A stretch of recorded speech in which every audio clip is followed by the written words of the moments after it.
England in 900 AD was a place where simply waking up each morning was an achievement. King Alfred the Great had just died, and half of England now belonged to the Vikings in an area called the Danelaw. The other half clung to Anglo-Saxon rule, but barely. If you lived in this time, you weren't a knight or a noble. You were an ordinary person in a nameless village, trying to survive one more day in a world designed to kill you. Your home and daily life. You woke in complete darkness. Not the kind we experience today with some light pollution, but absolute blackness. The fire had died hours ago because you couldn't afford to keep it burning all night. Your home had a dirt floor mixed with old rushes, animal droppings, and things better left unidentified. You shared this single-room dwelling with 14 other people, your parents, as siblings, children, and extended family members who had nowhere else to go. But humans weren't the only occupants. 3 pigs lived in the corner, and chickens roosted on beams above your head, their droppings falling randomly through the night. These animals weren't pets. They were your insurance against starvation, and their body heat might be the only reason you survived the coldest nights. The smell was overwhelming. Human sweat, animal waste, rotting thatch from the roof, mold in the corners where rain leaked through, and smoke from countless fires. This wasn't something you could wash away because water was too precious to waste on bathing. Your place in society. You were a choral, a free peasant, but free was almost a joke.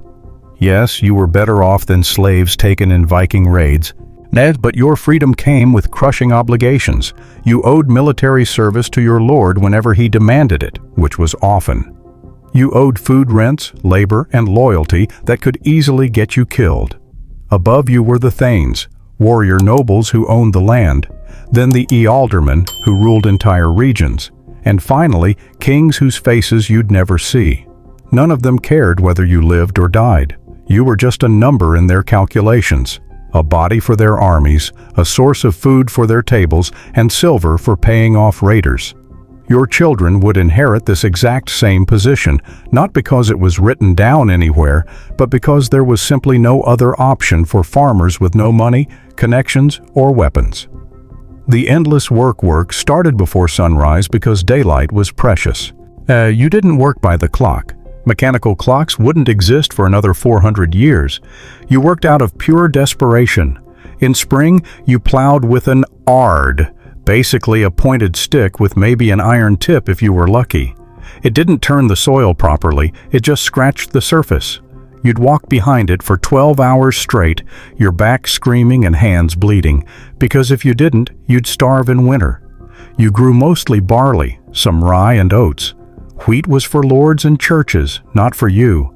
Your land was scattered in strips across common fields, a strange system, but it was insurance. If disease hit one area, maybe your other strips would survive. If raiders burned one field, perhaps they'd miss another.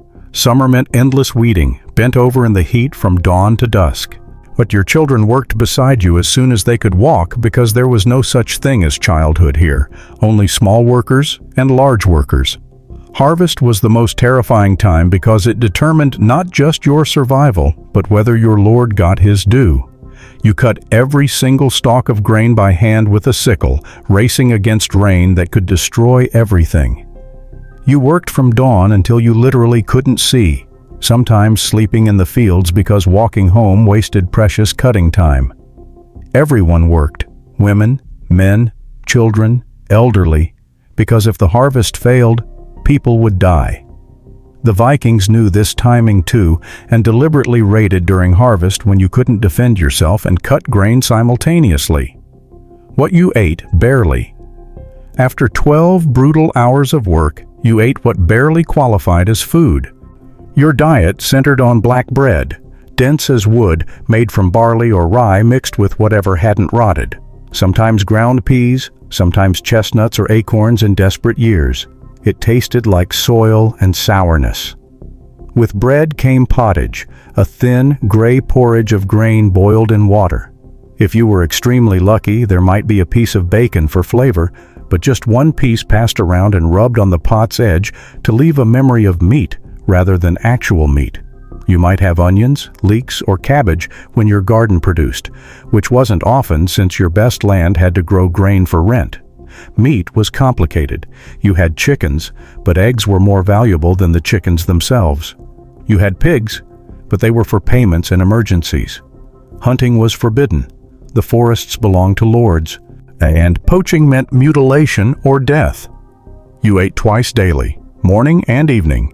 There was no lunch because there was no food for lunch. Children got priority, meaning slightly fresher bread and thicker pottage, but they were still hungry. Everyone was always hungry. There were even specific terms: spring hunger, when winter stores ran out; harvest hunger, when you were too exhausted to eat; and winter hunger, when you calculated how many people the remaining food could keep alive. The deadly gamble of water. Every day, you drank from the same stream where you washed clothes, where animals drank, where human waste eventually flowed, and where the village upstream dumped dead animals when disease struck.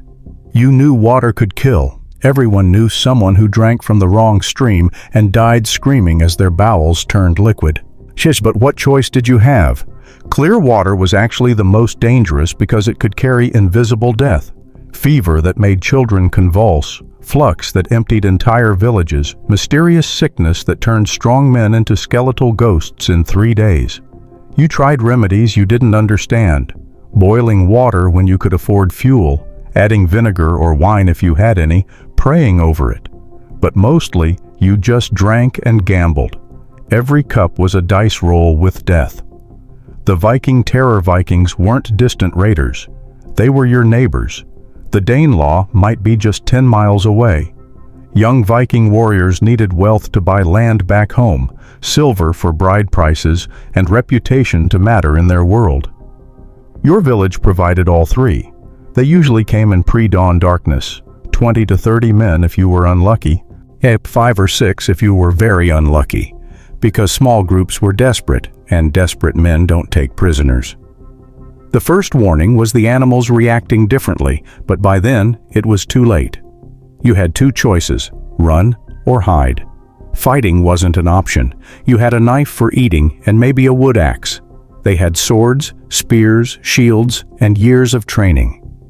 If you ran, you left everything behind: your stored grain, animals, tools. If you hid, you prayed they'd take what they wanted and leave. Sometimes they needed more than things. They needed slaves.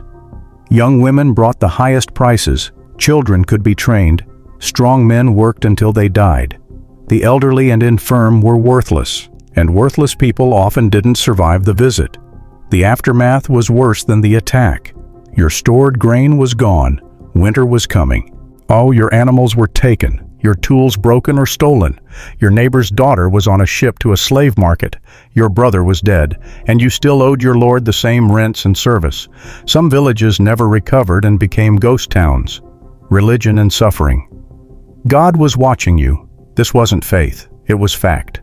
Every bad thing that happened had meaning. When sickness came, the priest explained it was because of sin.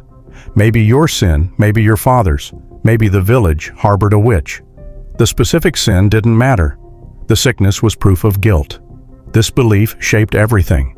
When your child developed a fever, you didn't just fear for their life. You searched your memory for sins.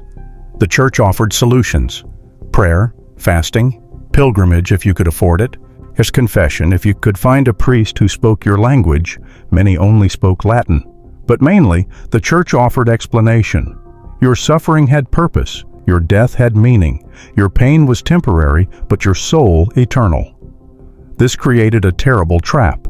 If everything was divine will, then fighting back was sinful.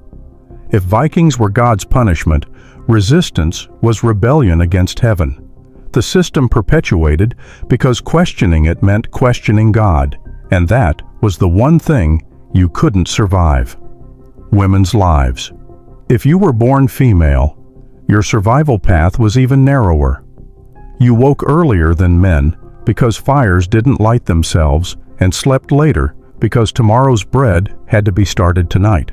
Your work was everything nobody saw but everyone needed, spinning miles of thread yearly for clothes, every inch by hand. Brewing ale because water killed, but alcohol was safer, making cheese and butter, preserving food, tending the vegetable garden that might be the only thing between your family and starvation. The true survivors archaeology reveals the invisible survivors. Ordinary people whose bones show compressed spines, premature arthritis, and worn teeth from stone-ground bread. They left no names or stories, only evidence of incredible hardship. These people survived through desperate cooperation and stubborn refusal to quit. They shared food, raised orphans, and maintained small moments of normalcy. They continued having children, planting crops, and rebuilding villages, despite knowing disaster would likely strike again. This was the Dark Ages. Darkness from the crushing weight of merely trying to exist. Love, learning raw, unfiltered history. Hit that subscribe button and ring the notification bell so you never miss our deep dives into humanity's darkest chapters. Like this video if it changed how you see the past. Drop a comment with your thoughts below and share with anyone who needs perspective on modern life.